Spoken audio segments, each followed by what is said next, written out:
非常開心能夠咧喺度去接觸到我哋家鄉嘅特產啦，特別咧今年咧就有好多鄉村振興嘅產品，因為咧我哋香港一國兩制背靠祖國聯通世界啊嘛，同埋啦可以有效地將一啲鄉村振興嘅產品去帶出海，期望啦越嚟越多更多年輕人啦能夠咧去參與到呢個每一年一度嘅同鄉盛事，能夠咧了解鄉情之餘咧，仲向身邊嘅朋友咧去多啲去分享，一齊咧融入及服務國家發展大局。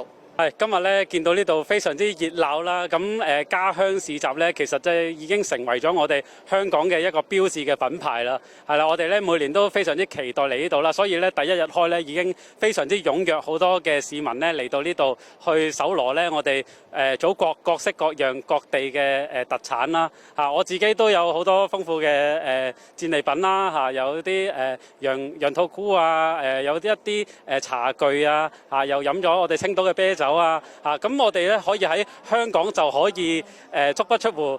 享受到祖國大地咧唔同嘅文化咧，我覺得係好有特色、好開心嘅呢件事係。